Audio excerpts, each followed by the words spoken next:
चलिए स्टार्ट करते हैं। रेक्टेंगुलर कार्टेशियन सिस्टम, इसका बेसिक पोर्शन आपने 9th 10th क्लास में भी पढ़ा है, एक बार उसको रिवाइज करते हैं।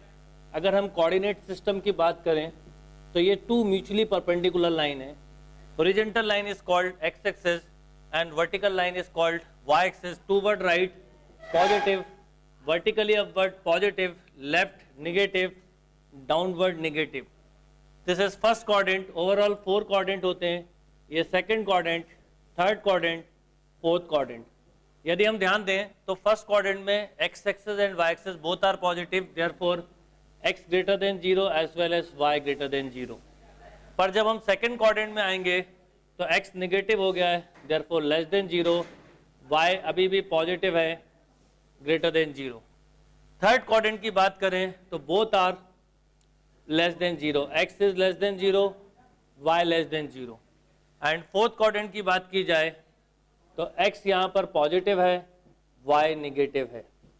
इसलिए जब कार्टेशियन सिस्टम की बात की जाती है और किसी पॉइंट को हमें प्लॉट करना होता है, सपोज आपसे मैं बोलूँ कि 2 3 प्लॉट करो, इसका लॉजिकल मीनिंग ये है कि x एक्सिस पर 2 यूनिट का डिस्टेंस ट्रेवल करना है, x एक्सिस पे 2 यूनिट का डिस्टेंस ट्रेवल करना है, y पर 3।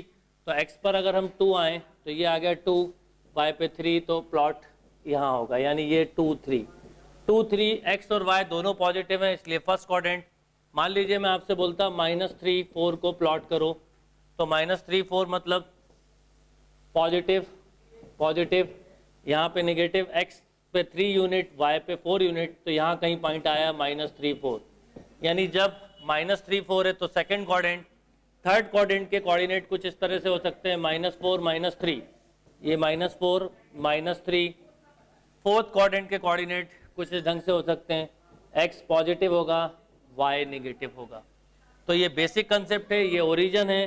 टूवर्ड राइट चलेंगे तो positive, left negative, upward positive, downward negative. ये सारा पोर्शन आपने 10th क्लास में पढ़ा, एक शॉर्ट रिवीजन हमको करना है। अब नेक्स्ट फॉर्मूले पे आते हैं, distance between 2 point. Note down, distance between 2 points. Distance between 2 points का क्या मतलब है यहाँ पे समझें। आपको 2 पॉइंट दिए होंगे एंड 2 पॉइंट दिए हुए हैं ऐसे, इन 2 पॉइंट के बीच का डिस्टेंस निकालना है। कोऑर्डिनेट जब भी करें छोटे से छोटे पोर्शन को डायग्राम बना के ही करें। अब इन 2 पॉइंट का डिस्टेंस निकालना है, फॉर्मूले को विद प्रूफ समझें अभी हम। तो इसका मतलब ये हुआ कि हमें ए बी बताना है। अगर हम यहाँ से एक प्लॉट पॉइंट जनरेट करें तो ये डिस्टेंस है x1, यहाँ पर पॉइंट को जनरेट करें, इस वाले डिस्टेंस को आप बोलेंगे x2। इसलिए ये वाला जो डिस्टेंस है, ये छोटा सा डिस्टेंस, ये होगा x2 माइनस x1। यदि मैं यहाँ से एक परपेंडिकुलर डाल दूं इस लाइन पे, इसको नाम दे देते हैं q, इसको नाम देते हैं mn। अगर मैं इस पे एक परपेंडिकुलर डाल दूं तो बताइए क्या होगा। ये पूरा डिस्टेंस है y1, ये पूरा डिस्टेंस है y2, तो ये वाला डिस्टेंस कितना हो जाएगा, y2 माइनस y1। अब आपको बताना है डिस्टेंस ए बी के बीच में। अगर हम ध्यान दें तो ये एक राइट ट्राइंगल बन गया, अलग से इस ट्राइंगल को बनाएं तो ये कुछ ऐसा बन गया। ये डिस्टेंस है x2 minus x1 and this distance is y2 minus y1। ये पॉइंट है A B and C. A B बताना है, पाइथागोरस थ्योरम से हम लिखें तो A B square equal to होगा A C square plus B C square. और हम बोल सकते हैं A B equal to root of A C square plus B C square. तो क्या होगा, ए बी इक्वल टू होगा root of x2 minus x1 का whole square plus y2 minus y1 का होल स्क्वायर। अब इस फॉर्मूले को हम ऐसा भी बोल सकते हैं, difference between abscissa, x coordinate को एब्सिसा बोलते हैं, y coordinate, difference between abscissa whole square plus difference between ordinate whole square.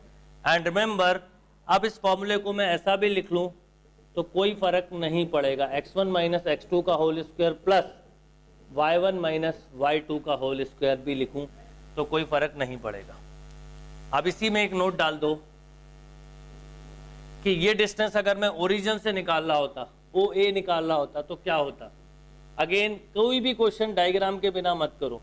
ये 0 0, ये मान लो ए पॉइंट है एक्स वाई। अब मुझे ओ ए निकालना है, तो पाइथागोरस थ्योरम से निकाल सकते हैं ये डिस्टेंस x, ये डिस्टेंस y। तो ओ ए इक्वल टू होगा रूट, इसको m नाम दे देते हैं, ये हो जाएगा O M square plus M A square. तो ओ ए इक्वल टू होगा root of X square plus Y square. यानी डिस्टेंस अगर ओरिजिन से निकालना हो तो root of X square plus Y square, और 2 पॉइंट्स के बीच में निकालना हो तो x1 माइनस x2 का whole square plus y1 minus y2 का होल स्क्वायर, और x2 माइनस x1 का whole square plus y2 minus y1 का होल स्क्वायर। दोनों में से कोई भी लिख दें, कोई प्रॉब्लम नहीं है। अब ये डिस्टेंस का फॉर्मूला जब तक कोऑर्डिनेट ज्योमेट्री पढ़ेंगे जब तक यूज होगा। और कार्टेशियन सिस्टम में अभी हम बात कर रहे हैं रेक्टेंगुलर कार्टेशियन सिस्टम, इसमें आपको कई सारे क्वेश्चंस मिलेंगे। हो सकता है आपको एक ट्राइंगल दे दें, ट्राइंगल के 3 वर्टेक्स के कोऑर्डिनेट दें और आपसे पूछेंगे ट्राइंगल कैसा है। ऑब्वियसली अब साइड्स के ऊपर दिखेगा, डिपेंड करेगा। 2 साइड की लेंथ इक्वल है तो आइसोसेलेस, तीनों साइड की लेंथ इक्वल है तो equilateral triangle.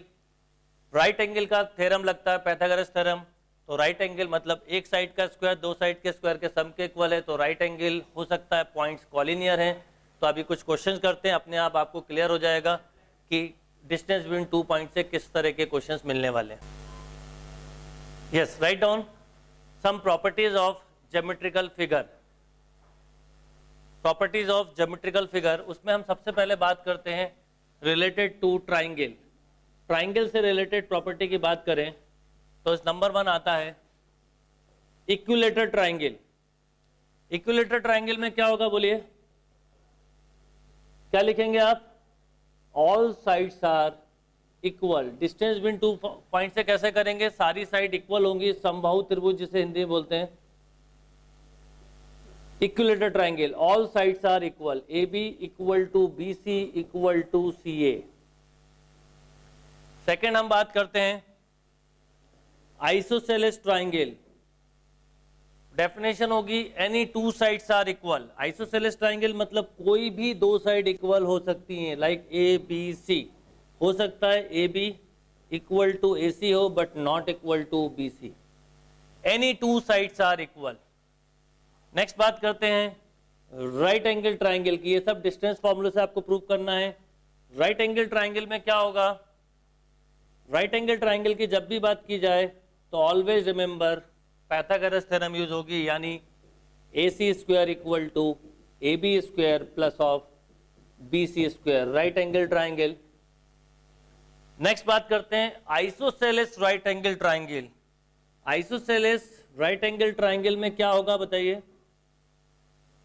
2 side equal and 1 angle is 90 degree. Means अगर मैं इसको ऐसे फिगर से देखूं तो ए बी सी, तो लॉजिकली समझूं तो आपको 2 चीजें प्रूव करनी है। A C square equal to A B square plus of B C square, as well as इसके साथ साथ एंड ये वाली साइड छोड़ दो, B C equal to B A. ये हो गया आइसोसेलेस राइट ट्राइंगल। यानी जब आपको 3 पॉइंट्स दिए होंगे तो या तो ट्राइंगल इक्विलेटरल ट्राइंगल होगा, या आइसोसेलेस होगा, या राइट एंगल होगा, या राइट एंगल के साथ आइसोसेलेस राइट एंगल हो सकता है। और ट्राइंगल में एक बहुत इंपॉर्टेंट चीज होती है, sum of any 2 side is always greater than third side. किसी भी ट्राइंगल में कोई भी 2 साइड का सम हमेशा थर्ड साइड से ग्रेटर ही होगा, चाहे वो राइट एंगल ट्राइंगल क्यों ना हो। मतलब अगर मैं बोलूं A B plus B C, ये क्वेश्चन कॉम्पिटिटिव में ये प्रॉपर्टी बहुत कम आएगी, is always greater than A C. Sum of any 2 side is greater than third side, यानी कोई भी 2 साइड का सम थर्ड से ज्यादा होगा। तो अगर 3 पॉइंट दिए हों तो इस तरह के ऑप्शंस आपको मिलेंगे। अब बात करते हैं 4 पॉइंट्स की। चलिए 4 पॉइंट्स की जब बात करेंगे तो 4 पॉइंट्स में क्या क्या पॉसिबिलिटी है वो देखते हैं। नंबर 1, हो सकता है वो रेक्टेंगल हो सकता है वो पैरेललोग्राम हो सकता है वो स्क्वायर हो सकता है वो रेक्टेंगल हो, और हो सकता है वो केवल क्वाड्रिलेटर हो। अगर सिंपल हम बात करें क्वाड्रिलेटर की, तो कैसी भी उनकी साइड हो सकती हैं, कोई प्रॉपर्टी नहीं होगी। अब नंबर 1 पे आते हैं, हम बात करते हैं रेक्टेंगल की। तो रेक्टेंगल में क्या होगा बताइए? रेक्टेंगल मतलब अपोजिट साइड्स आर इक्वल। मान लो ये ए बी सी और डी दिया है, तो आप बोलेंगे A B equal to D C and A D equal to B C. But अब मैं आपसे एक चीज यही पूछूंगा कि अगर पैरेललोग्राम होता, तो पैरेललोग्राम और रेक्टेंगल में कोई डिफरेंस नहीं है। पैरेललोग्राम होता तो आप इसको एक तरह से सोचो बेंड कर दिया, तो अभी भी अपोजिट साइड इक्वल हैं, ए बी सी डी। अभी भी हम ऐसा बोल सकते हैं A B equal to D C as well as A D equal to B C. तो ये कंडीशन यहाँ पर भी है, ये कंडीशन यहाँ पे भी है, यानी ये नेसेसरी कंडीशन हुई।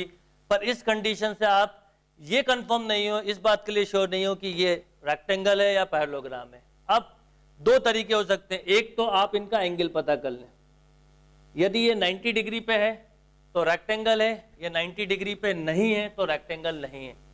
तो एक तरीका हुआ एंगल से पता करने में, पर उसमें टाइम लगता है। और अगर अभी हम क्योंकि रेक्टेंगुलर कार्टेशियन सिस्टम पढ़ रहे हैं तो अभी एंगल स्ट्रेट लाइन में आएगा, तो दूसरा तरीका हो सकता है हम डायगोनल से पता कर लें। रेक्टेंगल जो होगा उसके डायगोनल इक्वल होंगे, यानी AC इक्वल टू BD, पर जो पैरेललोग्राम होगा उसके डायगोनल अनइक्वल होंगे, एक छोटा एक बड़ा, तो AC not equal to BD। इसे बोलेंगे necessary condition, this is sufficient condition. ये तो जरूरी है ही, उसके बाद आपको डायगोनल को चेक करना होगा। अब सपोज कि अभी मैंने बोला opposite sides are equal then rectangle. अब हो सकता है कि अपोजिट साइड इक्वल होने के साथ साथ चारों साइड की लेंथ ही इक्वल हो जाए। अब मान लो चारों साइड की लेंथ इक्वल हो जाए तो क्या होगा? तो ऑब्वियसली अगर चारों साइड की लेंथ इक्वल है तो क्या मिलेगा आपको? स्क्वायर मिलेगा। स्क्वायर में चारों साइड हमेशा इक्वल होती हैं, यानी आप यहाँ पे बोलोगे A B equal to B C equal to C D equal to D A. अच्छा, रोम्बस की अगर बात करें तो रोम्बस में भी यही प्रॉपर्टी लगती है। तो चाहे वो फिर स्क्वायर हो या रोम्बस, दोनों में सेम प्रॉपर्टी हुई। तो पता कैसे चलेगा कि रोम्बस है या स्क्वायर? तो उसका एक सिंपल तरीका है, हमको यहाँ पर भी डायगोनल निकालने हैं। ये नेसेसरी कंडीशन है। अब डायगोनल निकालूं तो AC इक्वल टू BD, और यहाँ पर डायगोनल इक्वल नहीं होंगे, ABCD not equal to BD। तो ये चीज़ ध्यान रखनी है आपको।